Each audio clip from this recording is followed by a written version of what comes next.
sinabi mo, Vice, na ang dami-dami mga problema, ayun, na enumerate na nga. Ito bang bagong formation ng mga committees na ito, bibilis na yan? O may, kung noon may mga question, may mga problema na bumagal-bagal, baka naman yun ang kanilang purpose para bumilis. Pati yung mga agenda ni Mayor ay bumilis din. Alam nyo, trabaho ng majority floor leader po yun. Opo. Dapat titignan niya, pag-aralan niya muna bago niya i-agenda. Yung nangyari noon sa special session, kailangan ho may kalamidad. Okay. So walang kalamidad, hindi ho pwedeng i-agenda agad kasi kailangan ng further research and study at pag-aralan mabuti. So hindi ho ganun ho porque nag-reorganize ka ay magiging mabilis po lahat. Kung sila yan ang gagawin nila, kung sa akin lang bilang Vice Mayor at Presiding Officer at may concern sa taong bayan at sumusunod sa gusto ng Presidente tungkol sa transparency, tungkol sa accountability and good governance. Hindi ho nakukuha sa mabilisan yan. Ang nakukuha ho yan sa pag-aaral at tamang resolusyon at ordinance na ipasa na ikabubuti. The bottom line is, dapat benefited ang ating kababayan, lalong-lalo na po yung mga mahihirap. Kawawa na raw si Vice Mayor Belen Fernandez ngayon, Vice, dahil dito sa nangyari. Ano ho ang feeling nyo with this reorganization? Dati may mga tinatawag na original majority block. Ngayon dito sa nangyari, parang sa tingin nila ay nawalan kayo ng mga ilang kaalyado. Kaya ang sinasabi ng mga tao, kawawa naman si Vice Mayor Belen. But as you have said, itutuloy ninyo ang inyong mga advocacy, ang inyong pagtatanong, ang inyong paglaban. Totoo ba, nakawawa kayo niyan? Dahil may isang councilor nagsabi, si Vice Mayor Belen, presiding lang yan. Well, alam mo, kahit na pumunta ka sa provincial government, yung mga presiding officer ay nakakapag-comment, sila ay nakakaimbita ng mga resource speaker at sila ay open na magtanong. Opo. So, yung nangyari po ngayon ay hindi yata tayo sumusunod sa local government code sa procedure na ginawa nila. In fact, kung hindi pa pumasok si Councilor Alfie Fernandez at that time para i-amenda ang kaninang house rules na ginawa nila, ginawa ho ng committee sa procedure na hinihead po ni Councilor Brian Lim, ay hindi lang po ang Vice Mayor ang kawawa, buong council na po ang kawawa. Pero hindi naman yun ang point dun, Rani. Ang kawawa dyan, sa totoo lang, at the end of the day, taong bayan hindi naman ho kami. Ako, I'm willing to sacrifice. Sige, kahit ano gawin nila sa akin. Ako, sabi ko nga doon sa first session na under the new house rules, ako ay susuporta sa mga councilors pa rin ng different chair. Ngunit pag tama ang kanilang ginagawa, pag mali, ganun pa rin, hindi ko ho sila pwedeng suportahan kasi after all, hindi naman ho para sa akin na aking ginagawa, para sa taong bayan. Dapat magising na po sila na sila ay andyan, kami andito sa Sangguniang Panunsod. Hindi naman dahil sa amin sa aming pamilya sa lahat na sumuporta sa amin at pati hindi sumuporta, kami ay para sa kanilang lahat. Do you believe, Vice, na yung kanilang ginawang reorganization ay para i-cripple kayo partly, and then to nail the coffin, sabi nga nila sa English, gumawa na naman sila ng bagong set of internal rules and procedure na kung saan ipinosas na naman nila kayo roon dahil mukhang may mga bagay ata doon na inalis. Well, do you believe that, Vice? Totoo ho yun halos kung pwede itali na yung buong katawan ko na hindi na makagalaw, hindi na makasalita. Marami ho ang nag-sympathize po sa akin, marami pong tumawag sa akin, dumalaw po sa akin na hayaan mo yan, Vice, alam nyo yung sa ginawa nila for the second time, sila naman ang nasira hindi naman kayo. So alam naman namin ang trabaho nyo. So yun lang alam mo na talagang yun ang nagbigay sa akin ng motivation ulit na kailangan pala ituloy ulit itong ninalaban ko. So ang ibig sabihin ho nun, kahit na hindi po ako bigyan ng respeto ni Councilor Red Erfinia po, naniniwala po ako na yung ang ating mga taong bayan, yung respeto po ay andun pa rin. So sa akin, wala na ho sa akin yung ginawa sa akin ng councilors, pero ang pinakamahalaga po sa akin yung pagmamahal at respeto po ng mga senior citizens, mga kabataan, mga nanay, lahat ng mga kababayan natin. Masaya na po ako doon, kaya na-appearan po ako sa council, basta mahalin po ako ng taong bayan, wala ko sa akin yun.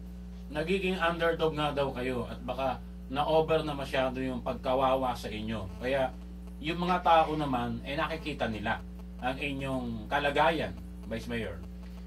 Totoo yan, Rani. Alam mo, hindi lang siguro 20 calls ang na-receive ko after that day. Ang dami ho nag-sympathize at yun ho, nagpapasalamat ho ako talaga sa kanilang lahat.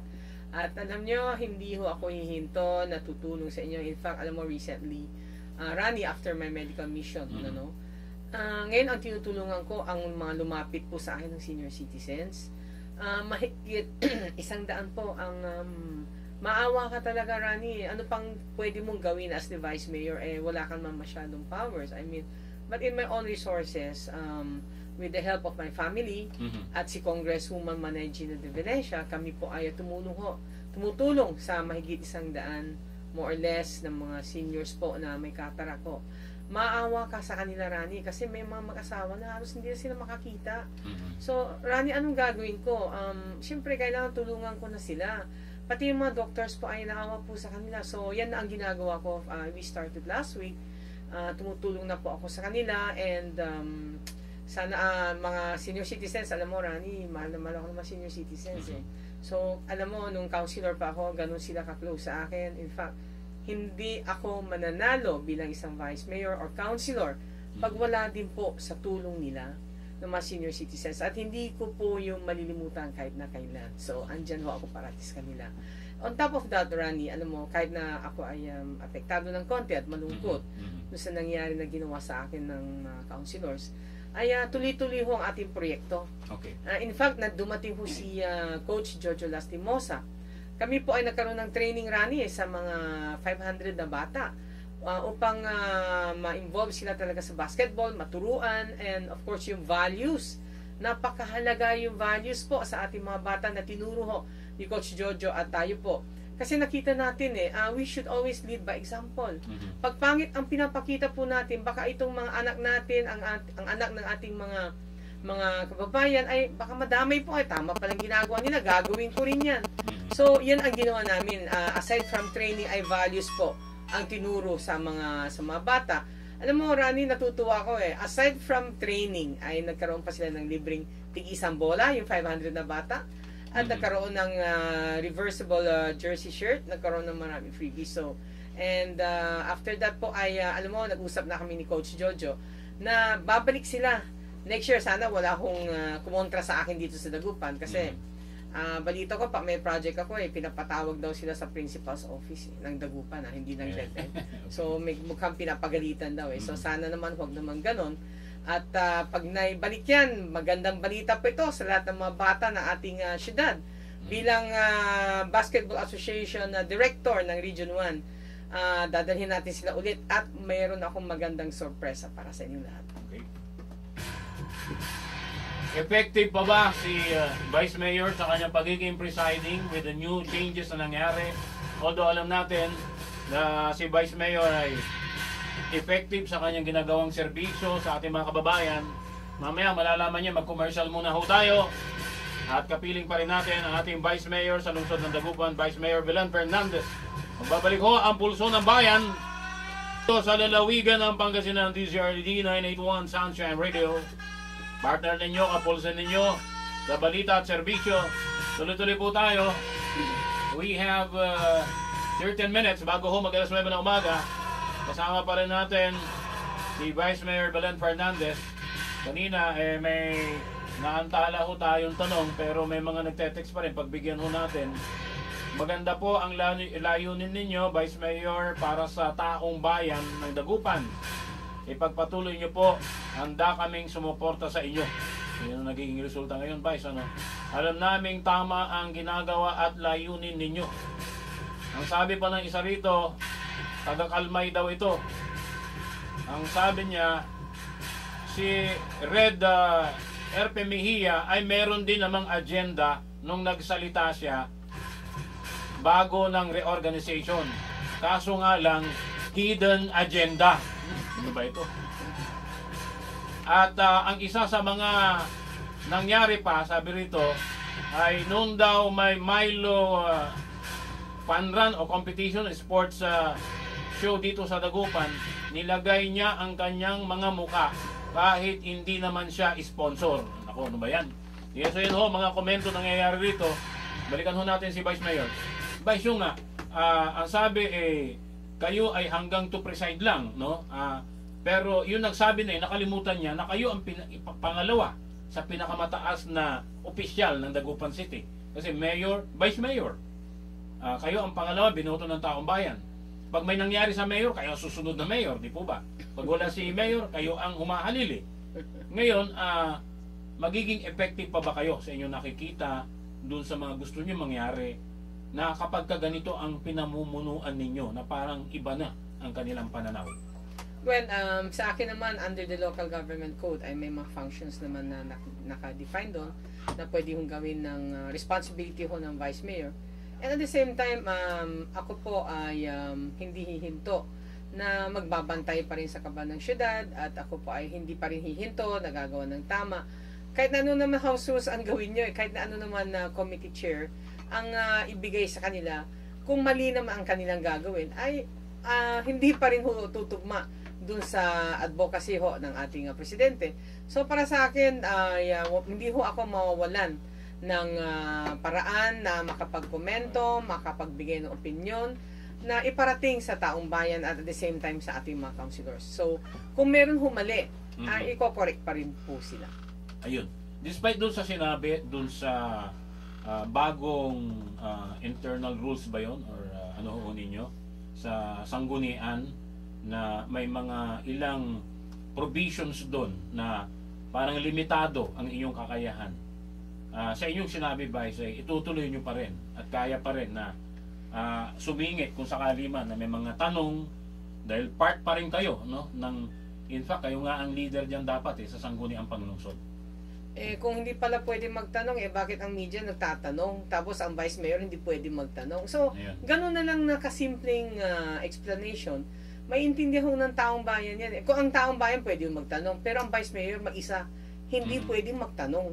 Bakit ganun? So, sino ba in charge ng house rules na yan? Ano ba ang kailangan itago sa taong bayan? Transparency nga pinag-uusapan So, hindi ho nila ako pwedeng pigilan na magtanong pa rin sa kanila.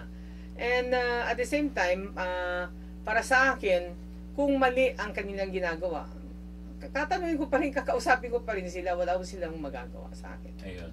Sa inyong pakaramdam, Vice, ay yung mga nandyan sa mga bagong committee ngayon, sumagi ba even once sa inyong kaisipan o sa inyong puso o sa inyong pakaramdam na may mga tao kayong dapat ng pagtiwalaan dyan? Or pwede nyo masabing, eto kakampi ko ito sa tamang landas, tamang layunin. Ngayon ba ay pwede na kayo mag-identify ng mga taong etong si Councilor ganito, hindi ko na to kasama, kilala ko na ang prinsipyo nito. At this very moment, Vice, meron na ba? Na-identify na ninyo kung sino yung dapat ninyong asahan dyan? Kung kumonti man sila o mas dumami yung mga hindi pwedeng pagtiwalaan na sa sangguniang panlungsod. Palagay ko, sa pag-iikot ko sa barangay, alam ko na kung sino mga parating nilang sinasabi sa akin na hayaan nyo na ho sila, Vice, hayaan nyo na si ganon, hayaan nyo na si ganon. So, ang nakikita ko lang na very firm at hindi ho weak ang kanilang prinsipyo, na hindi ho sila makukuha sa, yung tinatawag nilang mag-adore. Si Councilor Maybelline Fernandez, who's always very firm in her decision. At pag nakikita mo during the budget hearing, talagang nag-aaral yun Ganon din ho si Councilor Jigsin at ganon din ho si Councilor Alfie Fernandez. So, makikita nyo naman kung sino yung, kung nagsalita, kung sino yung action speaks louder than